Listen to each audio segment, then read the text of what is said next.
did not practice that. So, hi, I'm Hannah. I'm the president of the Guild.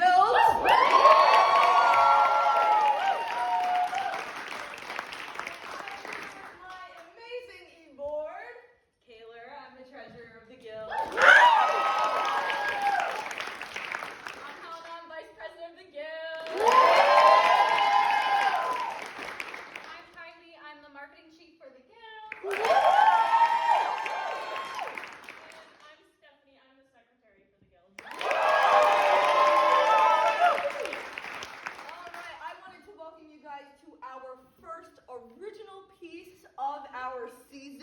And also our first ever completely cast devised piece. It is going to be so awesome. I actually helped with the writing process. They wrote this script in 4 to 5 days. So, 2-week process, really crazy. It's going to be awesome. I'm gonna pass it over. Hey guys, so just a little safety thing. We have an exit here, and that leads downstairs. And we also have an exit that leads downstairs that are outside. But this where you came in, that leads back to where you came in. In the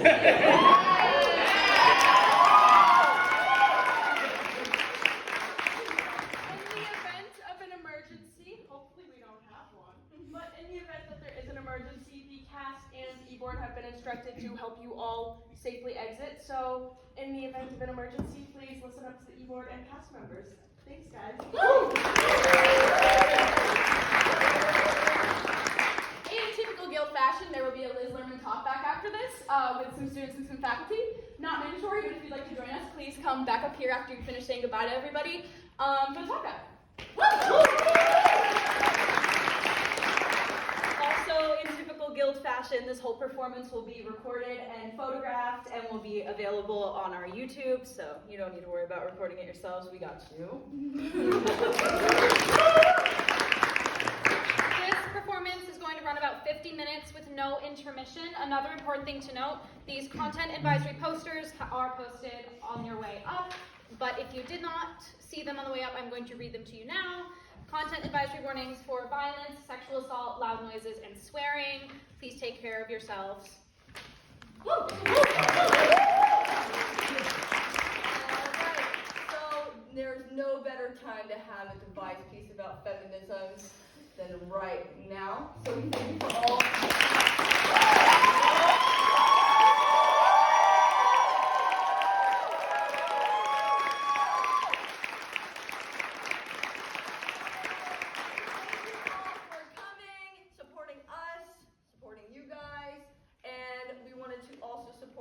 Of our alum that are in the building. We have 2 of our original creators here. I have Gia Kesa.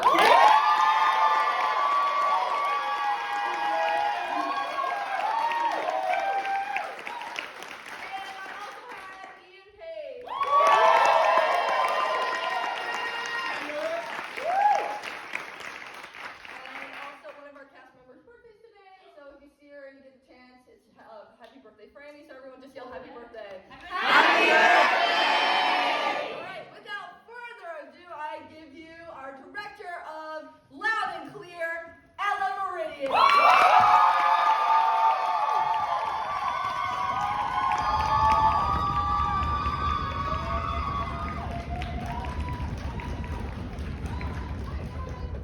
Thank you all so much for coming. We have a wonderful full house right now that I can't seem to all look at. That's okay. Well, welcome to the Guild's devised piece, Loud and Clear. First, I'd like to thank the Guild advisors, Maggie Pitts and Aubrey Elson. I know Maggie's so mentor,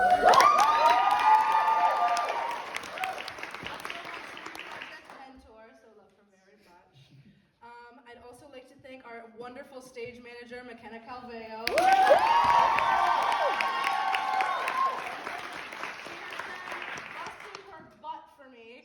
And making very odd costume pieces, so thank you very much.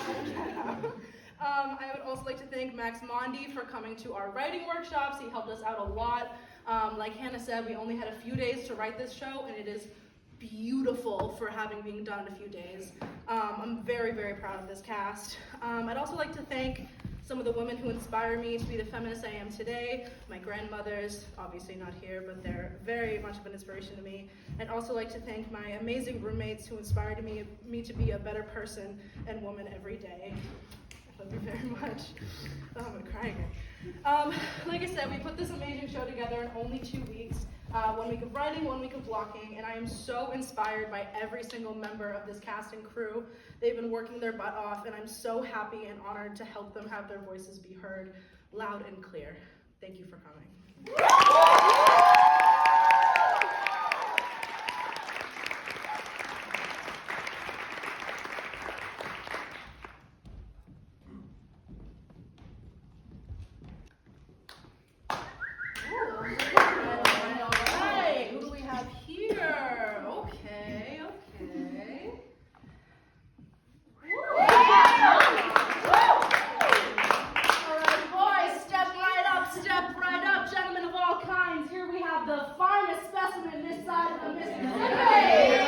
Standing at 5'4", our Mikayla is a darling little package.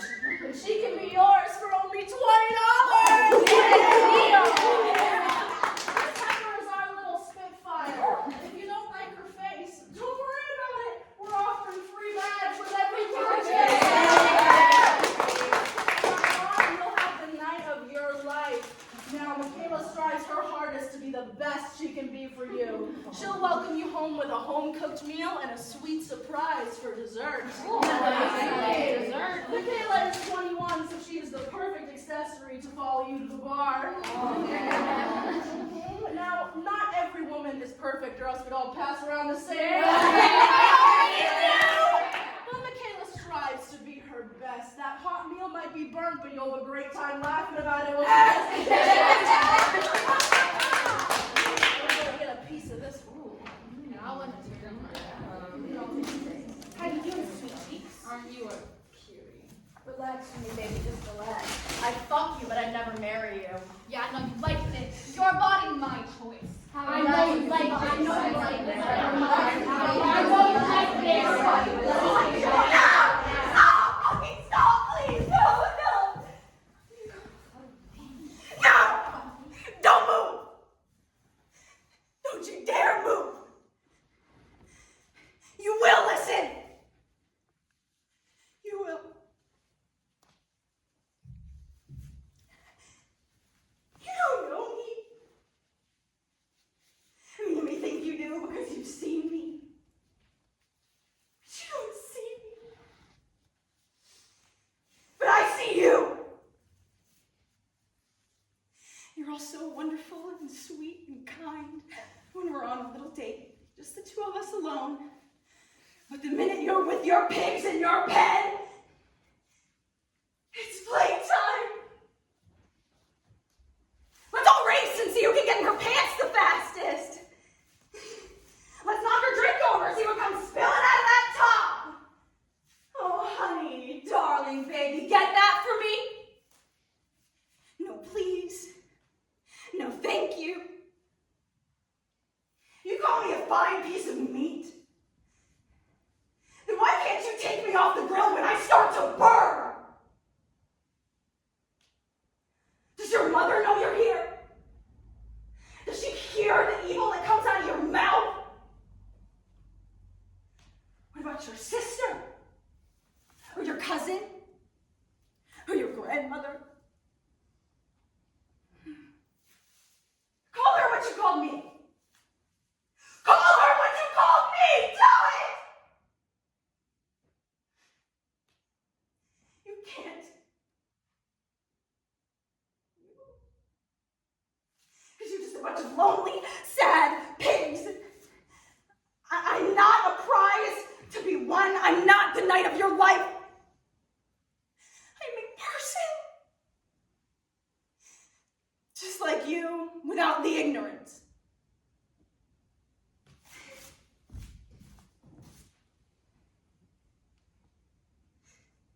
Call me crazy if you want, but I deserve to be seen!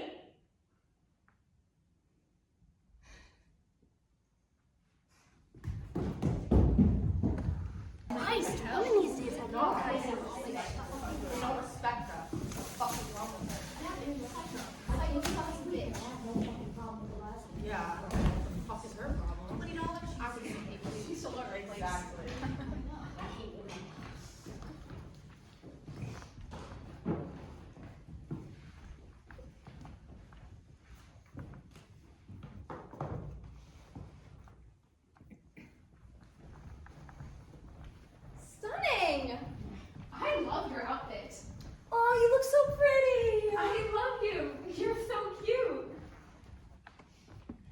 Kristen_French222 has just posted.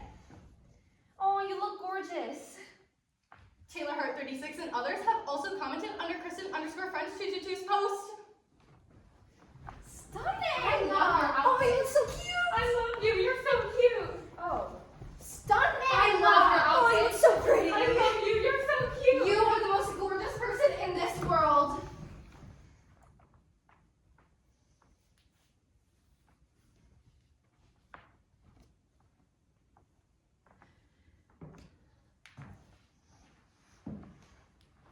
She's stunning. I love her outfit. Oh, she looks so pretty. I love her. She's so cute. She's a lot prettier. She got to go on vacation in France. Her and her boyfriend are so cute. Do you have a lot of pimples on your face right now? You never go out of state. You don't have a boyfriend. Why do you look like that? What? Why don't you go on vacation? Why don't you have a boyfriend? What's wrong with you? I don't know. You're not very smart. You're not very fun. You should start exercising Always more. so Maybe quiet. you- It's different. You have a boyfriend. You should try that new skincare routine. You'll never be good enough no matter what you do. Stop. You aren't good enough. You aren't good enough. You won't be good enough. You won't be good enough. You'll never be good enough. You'll never be good enough. You'll never be good enough. You'll never.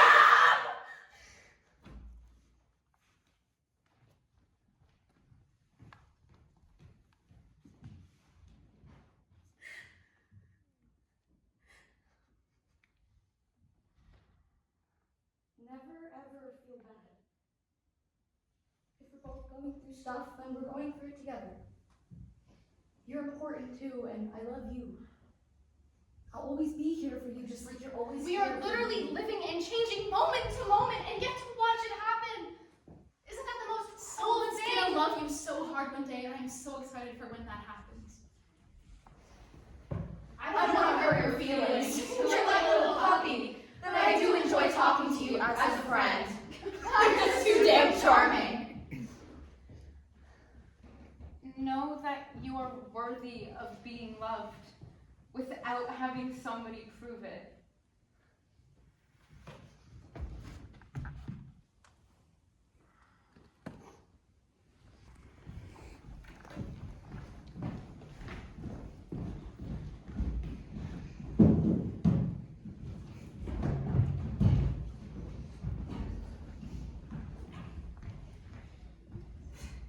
I can't be with you because you like men and that's disgusting.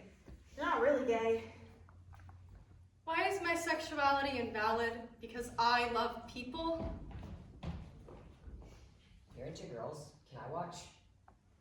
Why is my sexuality fetishized by the people who would oppress me if I was a man? You've never even been with a girl. How can you say you even like girls? Why is my sexuality invalid to the community that is supposed to accept me? You have a boyfriend. How do you expect people to believe you're gay? Why do I have to prove who I love?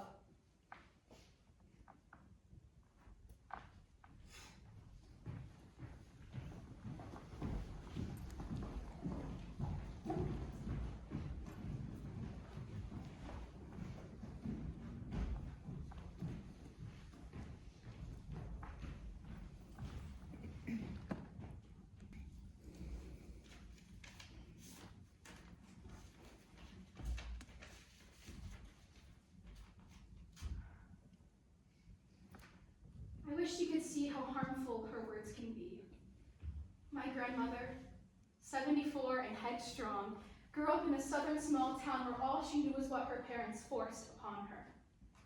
She was subservient to her father, obeyed and learned from her mother.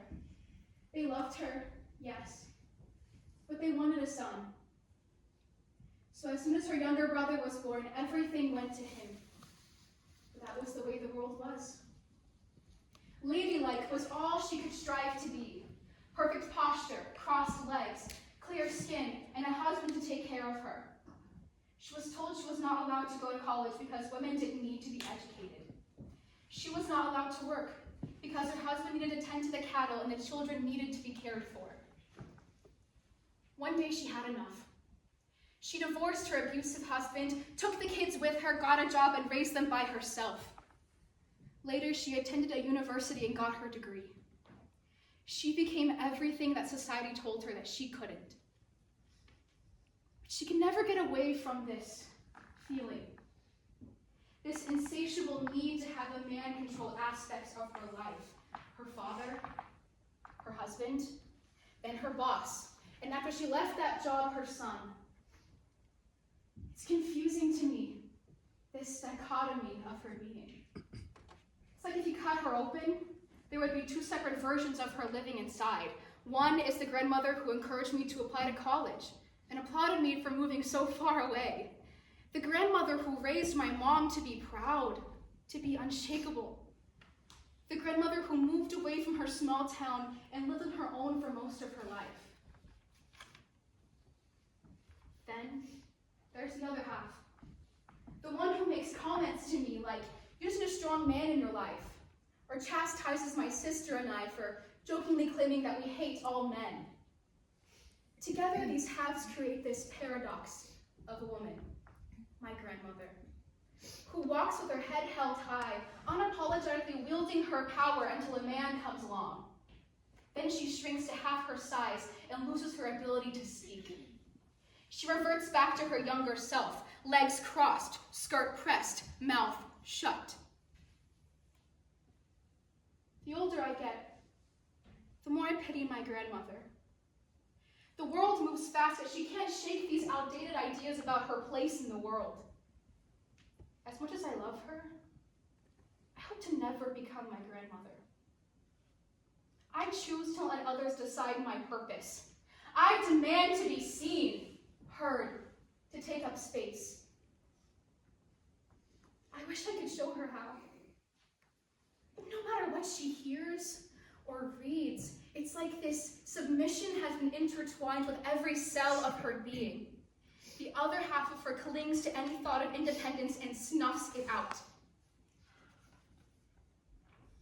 She may have come a long way from when she was younger, but she will never be free.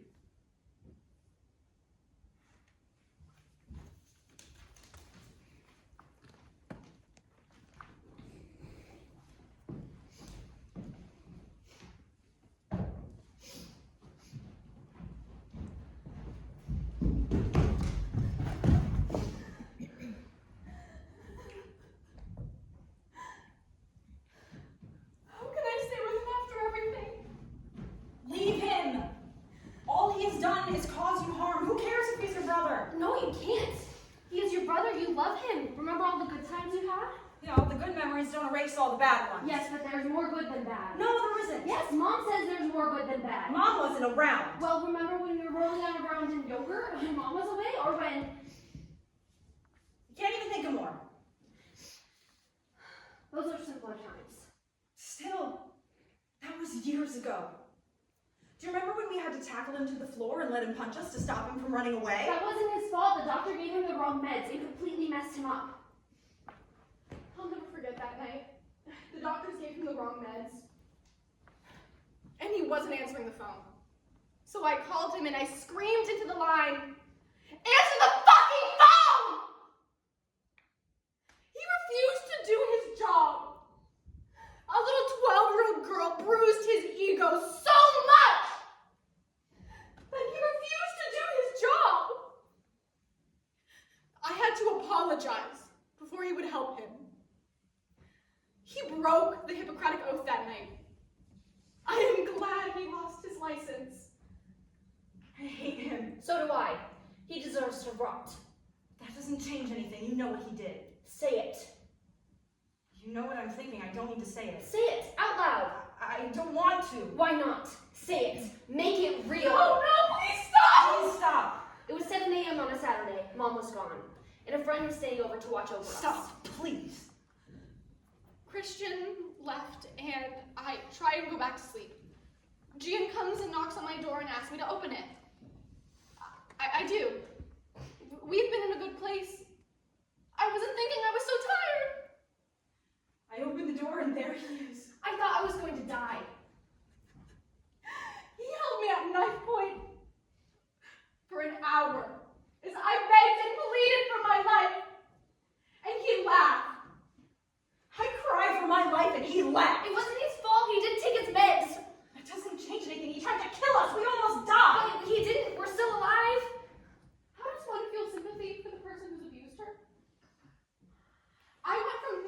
going to die.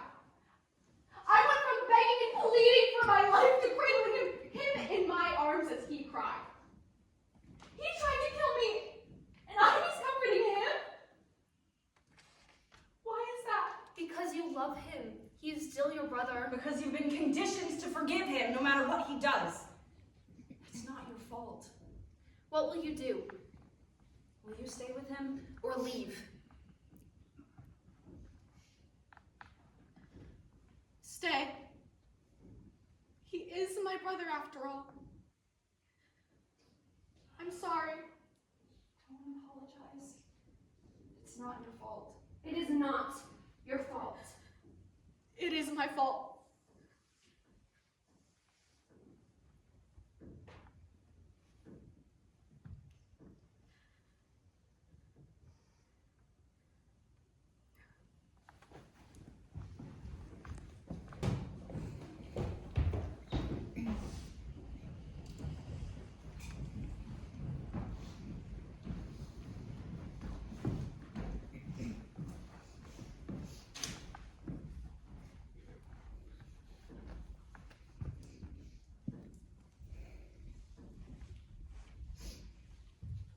Why must I slice my palms and drip my blood over ink markings for it to be read?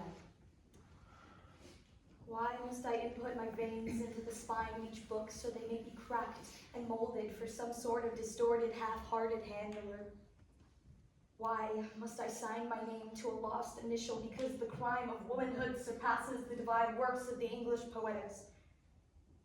All my name, maybe, is attached to a weakened and broken pool of dreamers who not to stray so far from kitchen tables and bath time bubbles. She is frightened and fearless both in heaven and on earth, yet this greened mother we speak of take more care of her own than this collective, the holy book called man. My worth cannot be defined by the liberty I carry, whether by virtue of marital expectations or by the kiss of Satan himself, as this devilish man holds more care for the oddity than the simple. Tear my writing to shreds, soak it in anointed blood, feed it to the capitalist figures who thrive on the fear of a woman.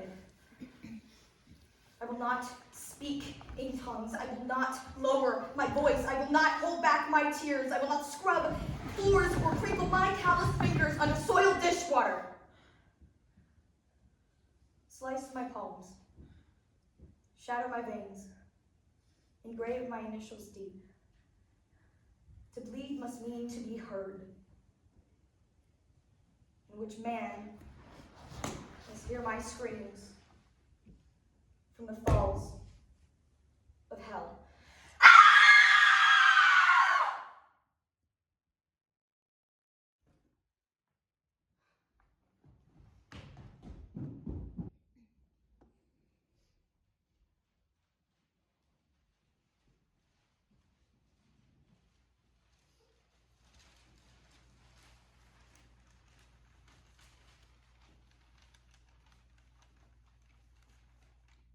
Stop liking dolls.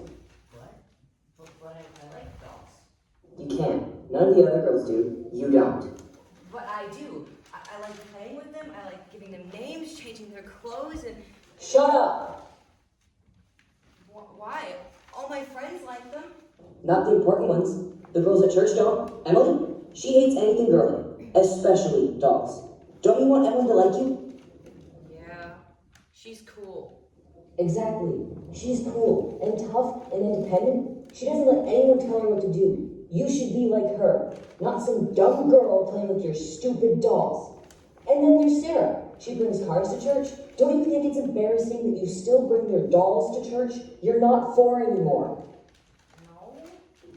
You should. It's weird. Especially when you bring the doll that looks like a real child. It's creepy. Oh, and you know the boy you like? Oh, Harrison? He likes Pokemon. You should like Pokemon. I like Pokemon. Look, I even have the cards. Really? Grow up. You only like the ones that have pretty cute pictures on them. You need to learn how to play Pokemon. You need to like cars. You need to play sports. Oh, I joined the softball team. Not good enough.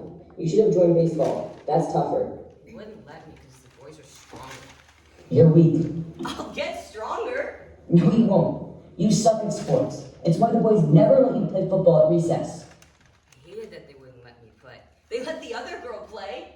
She knew what she was doing. You don't understand sports. Start watching sports. You know Dad doesn't like you. What? Yeah. Why do you think he doesn't pay attention to you? No, I'm Daddy's little girl. Oh my gosh, I can't believe you just said that. Never say that again. You know what they say about Daddy's little girls? They say that they're weak, dependent, just a little princess object. I can't believe you think Father likes you. I mean, do you see how he reacts to what you like versus what your brothers like? I mean, he completely ignores you. He only cares about spending quality time with your brothers. He never goes to the American Girl Doll store with you, but he went to Legoland with your brother. Why didn't I get to go to Legoland? Because you're a girl. So what? Girls can like that stuff too. But you don't. You're the stereotypical little girl who likes the color pink, dolls, and makeup. You'd love to dress up as a princess too, I don't doubt. No, I want to go as a doctor for Halloween. Ha! You know girls can't be doctors, right? They aren't capable. Sure they can. They can be anything. Maybe. But you'll never be seen as equal. No. It sucks, doesn't it? Yeah, it's not fair. You need to be strong. You need to change the way you dress. You need to be independent and play sports.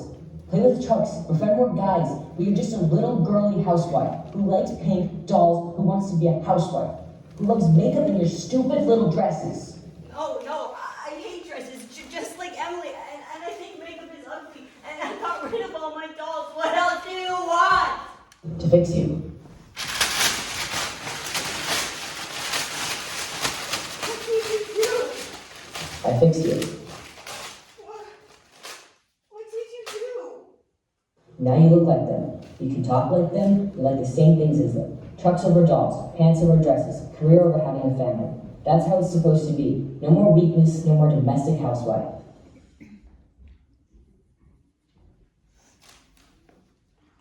When I was young, I was different, carefree and feminine. Society gave me a wallpaper dress and told me to wear it and smile. It was pink, the color for girls, with bows and roses and a pair of heels. I was forced to wear that dress every weekend, every holiday event. I didn't mind. I loved my dress. But then I hated it. Because upon that dress, there was a pattern of inequality, weakness, and an inequality of men. The pattern laid out for a soon-to-be housewife. I hated sports. I loved my dolls, but everyone kept telling me I had to quit it all. So I burned all my dresses and traded them for a pair of pants. Found freedom there, at least for a little while. But every now and then, my femininity shows. Because no matter how much you try to hide who you really are, you can't. And no matter how much of you is stripped away, it wasn't me.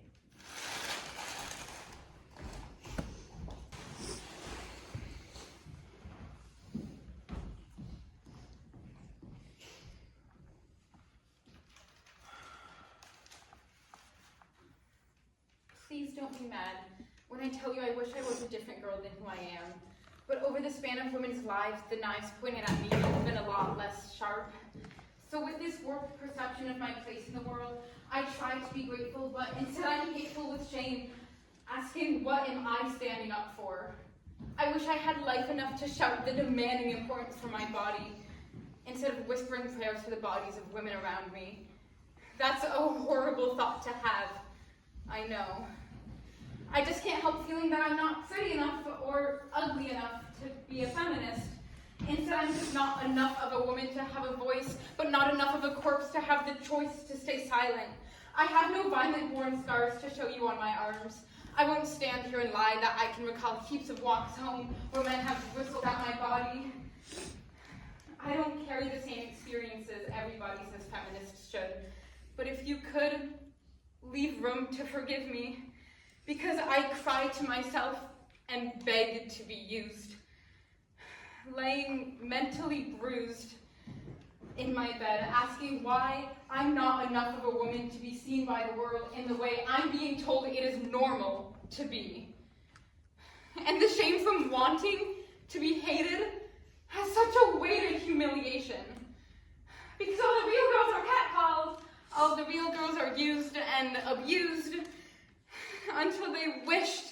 they lived ignorantly like I had. So I would ask you to forgive me for never feeling like a girl, but instead I'd like an apology from the world for telling us with no place to discuss that we have to hurt and then we have to fight just to justify our lives. Woman's a woman. Let's stop sticking a knife in each other's back. We don't need more backlash and hate. It's fate by now that we turn against the other woman. So instead, forgive me for my shame. And I'll stop taking aim. Please, let's lay our weapons down Drown out the societal standards. and just be. What female looks like for you? And not or. What female looks like for me.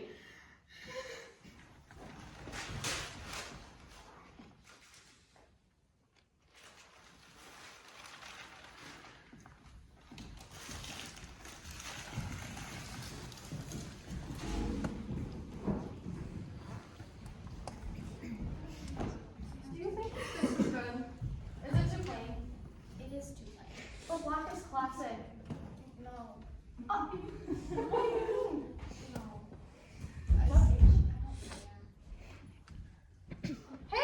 Hey! Oh my god. Craziest day ever. What's up? You know that stupid presentation I have to give for my psychology class? Well, of course, Professor splits us into groups instead of letting us choose. And I got sent with that creepy guy. You know the one who's always wearing that same Nirvana shirt with like he showered in a month? Yeah, the one with the red hair. Ew. Well, it was fine at first. There's like 4 of us in that group who don't talk that much. But then class ends, everybody else leaves. And he's trying to talk to me when I'm packing my stuff, and he's all like, oh, so we're gonna have to like meet outside for this project, and you should totally give him your number. And like literally shoving his phone in my face. Okay, well, you didn't give it to him, I right? had to. He was so pushy. It's like, dude, we're in class, take a hint. Exactly. Oh my god. Okay, for tonight, are we thinking jeans? Yes, definitely. And Lily, are you driving? Yes. How many is it again? It's you two, it's me, Madeline.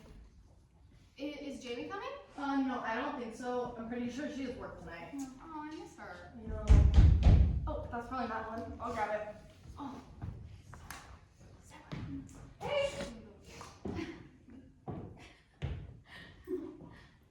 Madeline, what's wrong?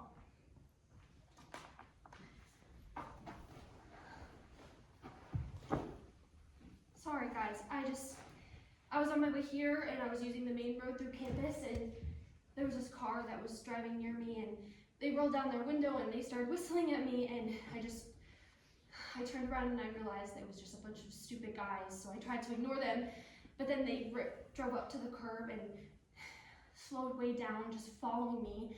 It was so scary. I didn't know what to do, so I just cut through one of the buildings just so they couldn't see me anymore. Madeline. No, it's okay. I'm fine. It's just, I'm sorry I'm late. Don't be sorry, we're just glad that you're okay. No, seriously, it's so scary. Do you guys remember last week when that guy was following me home from the frat party? The only reason that he stopped following me was because I called my dad. Just because I was talking to a man. You're kidding. That's such bullshit.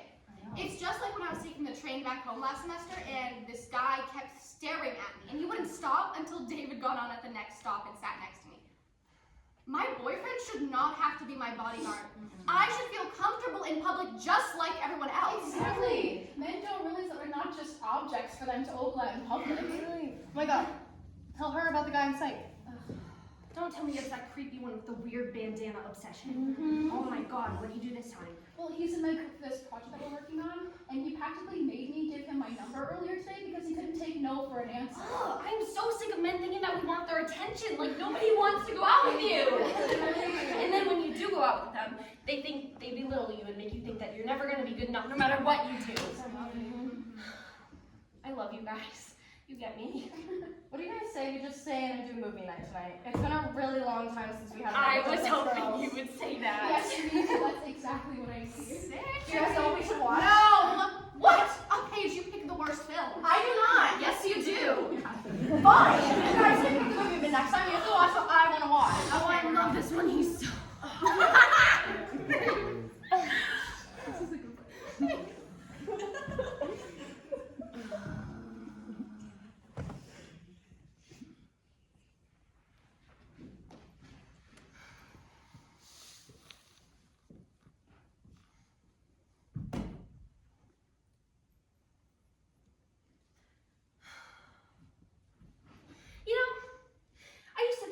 good enough for you.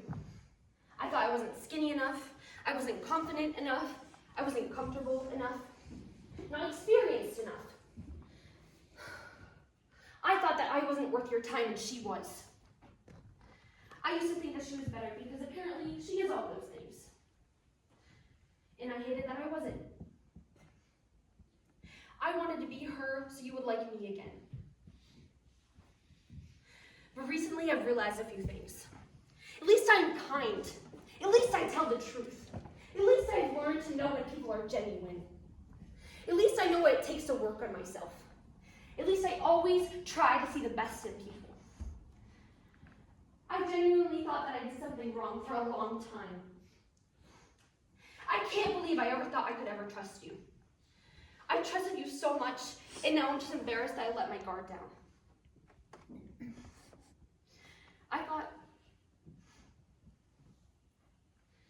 I thought you were the one there for a second. And I stupidly thought that you wanted me to. But I realized that you just liked the fact that I wanted you. You liked the fact that you would love me first, and I wouldn't be able to change that. You don't even know how much that meant to me. We didn't even go all the way, but my first kiss, that was something I dreamt of my whole life. And now it's just a bad memory. You are afraid to be alone. You don't want to be left alone with your own terrible thoughts. And you can apologize over and over again for the pain that you've caused, but you cannot take back what you've done to any of us. I don't even think you would be genuine, to be honest. I used to blame myself, compare myself, judge myself for wanting you, because I was so excited for a relationship that wasn't even real to you. Maybe sometimes I still do. But at least I know that I will never be as insecure as you. Oh, this is the best part. Oh my god. I love Calvao. I love all of it. Movie night was the move. You're welcome for the good idea. Yeah, that's it.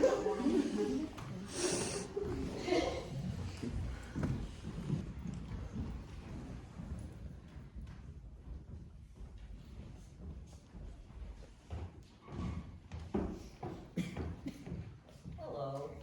As you've probably noticed, I'm one of the only male-presenting people in this cast.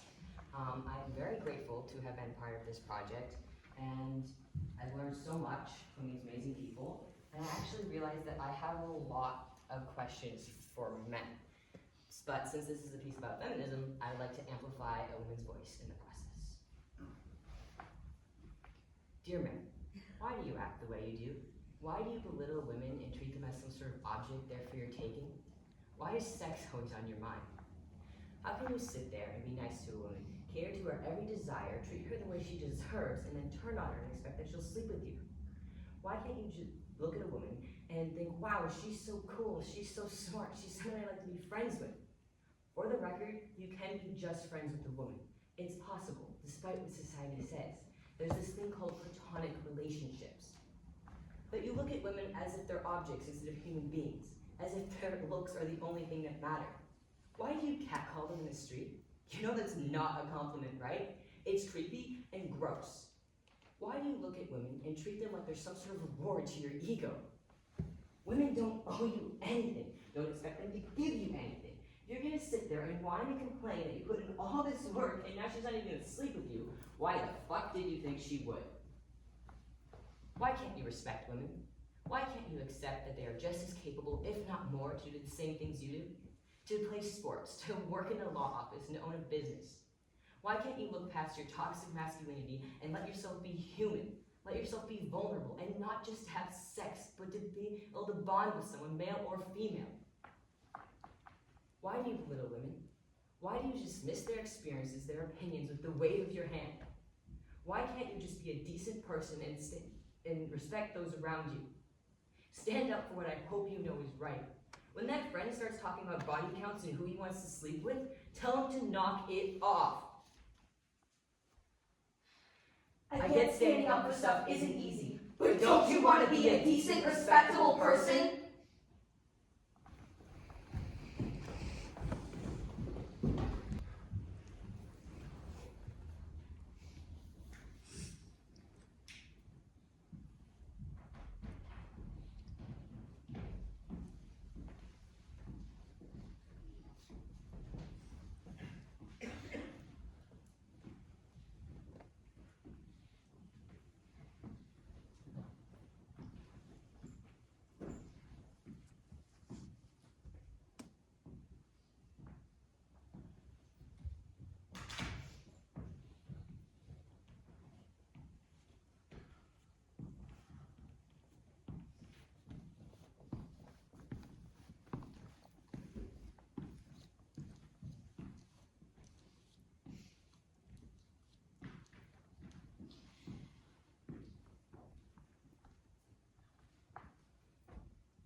Did you know that about the amount of time that I just showed you this diagram is almost the same amount of time that medical students look at that diagram?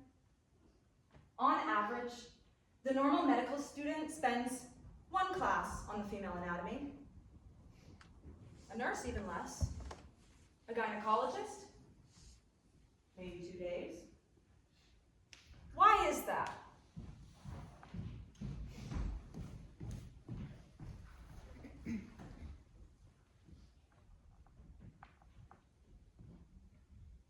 Does anybody know what this is? Show of hands. This is a birth control device designed to pierce a woman's cervix. It is extremely painful. Can anyone name me a form of male birth control?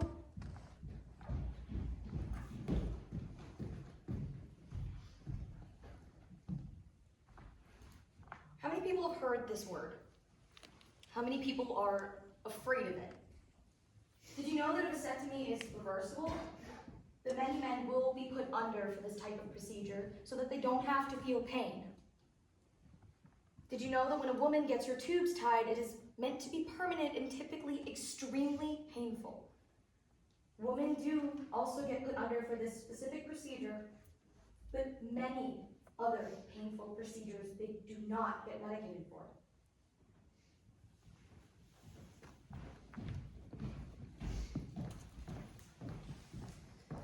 One in 4 women in the United States gets domestically abused at some point in their life. That means, looking at the 4 of us, at least one of us has been or will be abused at some point in their lives. That means looking at this audience, looking at all the women in our lives, that many of us are likely to be domestically abused at some point.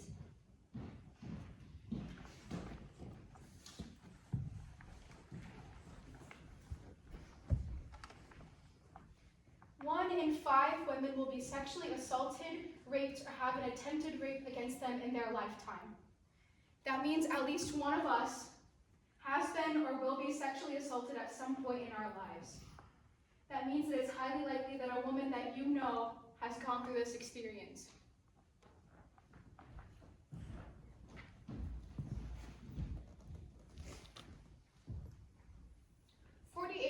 .4% of women will be psychologically abused in their lifetime.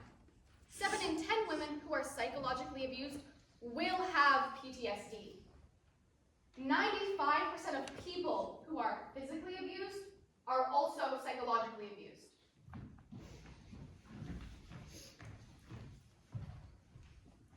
6 out of 10 unintended pregnancies end in an induced abortion.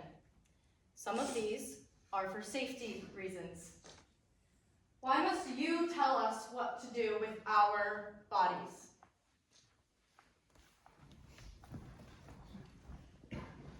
Healthcare is something that's being determined in politics. It is a field dominated by men. Why is a body that isn't understood nor isn't taught enough such a big topic in politics today? Listen to our voices. It's our bodies.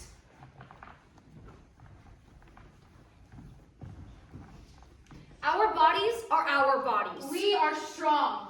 We are capable. There isn't anything wrong with that. Why must you beat us down?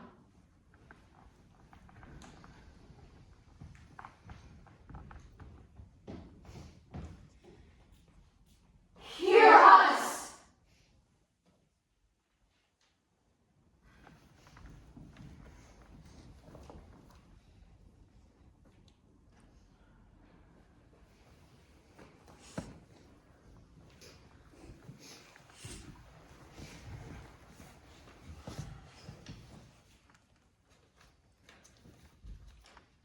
Dear Eli, my future child, in all honesty, I don't know how I feel about you. Life is so complicated, I don't know if I want you. Regardless, don't ever believe for a second that you are unwanted. What scares me the most is the fear that I won't ever meet you at all. What if I've doomed you from the start? I'm so far from thinking about considering bringing you into a place with so much weight and wonder. What if I missed the moment I'm supposed to find you? Will you forgive me if I can't hold you in my arms, but rather only in my prayers? If I'm in a place that would not provide the life you are so inherently deserving of, may I still call you mine and love you? Would you understand if I asked you to be patient? Can you promise me that we'll get to meet somewhere, someday? In every part of your life, know that I love you fully. Never doubt that I only make decisions with your best interest in mind. I hope I'll make you as proud as you'll make me. I can't wait to meet you. With all my love, Mom.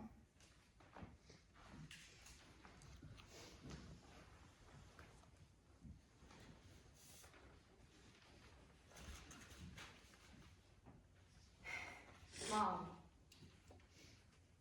thank you for helping me perfect my craft.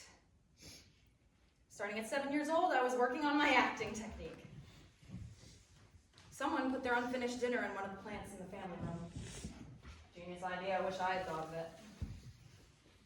You always take us one by one to get the truth. Always Megan first, then Nicholas, then me. Youngest to oldest. I tell them to rat me out. Whoever the offender is will be facing his wrath when he comes out of his office. It can't be them. They're so small. I have to protect them. I wish we felt safe enough to be honest. I'm sorry I've been so mean. I'm sorry I've been so angry. It's all I know. It's all you've shown me. Home is supposed to be safe, and I don't think any of us felt that, even after we made it out of that house. I don't think I can. Well, maybe he didn't like it, or maybe he was just full. Mikayla, I'm sorry. I just really didn't like it. Didn't want to. It's okay, buddy. Just tell him I did it. Tell him I couldn't finish it. He's still so young, he can't connect the dots of what's about to happen. Improvisation has always been a strong suit of mine. I took every hit. I cried, but what 7-year-old wouldn't? I tried to be strong for them. They're so small. I can hear them crying through the closed door. And now I must comfort them. Maybe this is why I'm such a good actor. Mikayla.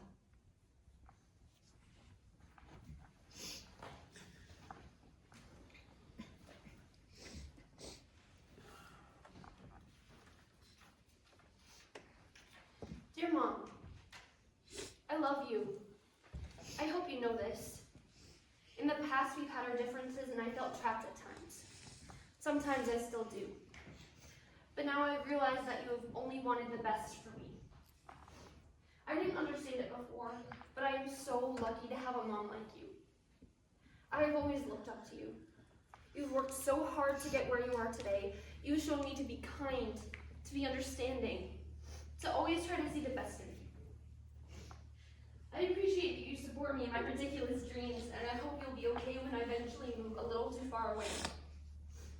You've given me so much and more, and I hope I can repay you one day. Just know that wherever I am, you will always be welcome and be able to find comfort as you have shown me my whole life. Love, Anna.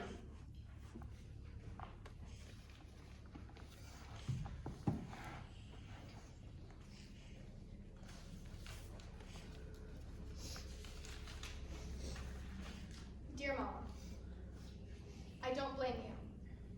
You did the best you could. As I write this, I'm learning more about not just myself, but also you. I never understood why I always dropped everything for Gian, especially after everything he had done. Why have I forgiven him after everything? Now I know why. You do. You forgive him. I know why. He's your son, and your heart is too forgiving. I get that from you as well. I reflect on our lives and I see patterns of you dropping everything for your brother and how I do the same. Family is family. I get everything from you. My hair, my eyes, my body, and my heart. Thank you for everything you've given me. It has shaped me into who I am today. It has made me strong. The greatest gift you gave me was your heart, which beats and pumps, but that's not all she does. She forgives too much. And sometimes she chooses people who will end up hurting her, but she doesn't care because she's doing it out of love. She flows love into everything she does. She makes sure everyone is seen and heard. She helps people even if she has nothing left to give. It's the same when you have Accept Stronger. After everything, I spread love. I show kindness and compassion. My gift to the world is my heart. So thank you for this heart. Thank you for being my mom. Thank you for loving me. I love you, Francesca.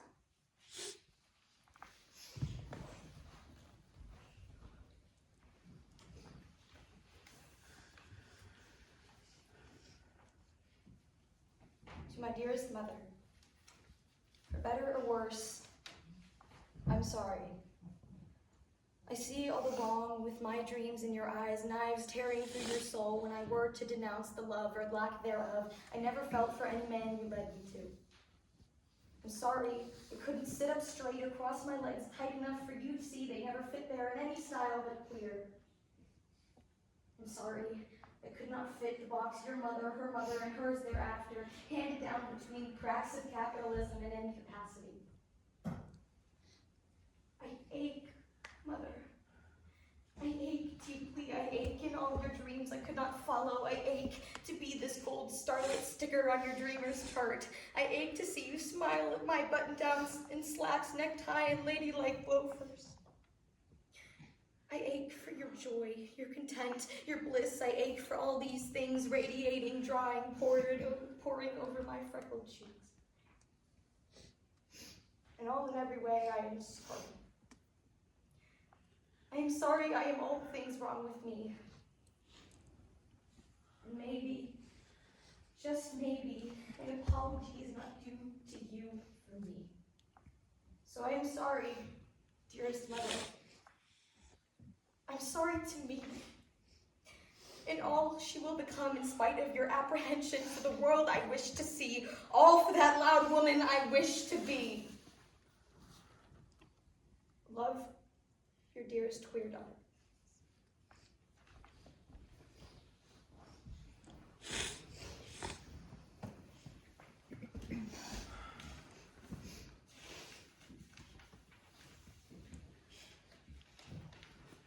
Dear Dad, our relationship has mended, and I'm happy for it. We talk almost every day, which is weird since you ignored me for so long. When I was your little girl, I wasn't important. When I was struggling, I was told it was in my head. You laughed at me when I came out. You always say I bring up the past, but I've forgotten it. I don't care anymore. But it still sucks. I'm grateful that our relationship is better now, but why couldn't I have had a loving parent when I was a kid? Why did you choose that fucking deck over me? I'm your kid. You said you wanted to see me in the parade, but you came home early from work to work on that damn deck. You put more effort into our relationship now, and I try so hard to engage and act like I know what's going on, because I want that relationship that I didn't get.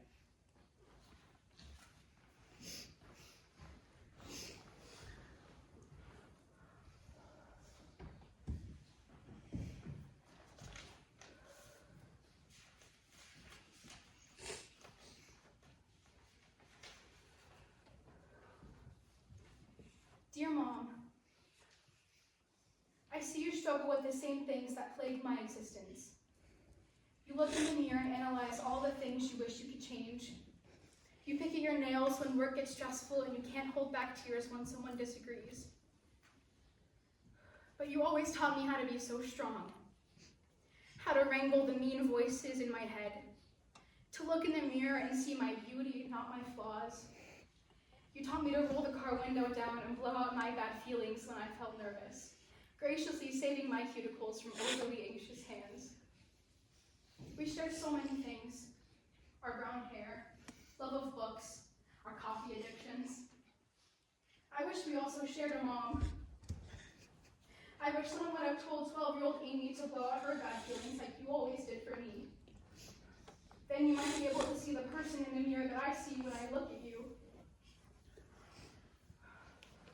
I hope when I have a daughter, I could be as amazing for her as you have been for me.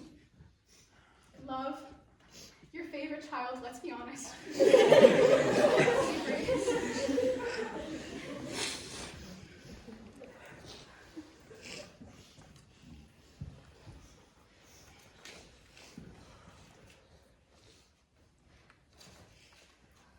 Letter to my future child.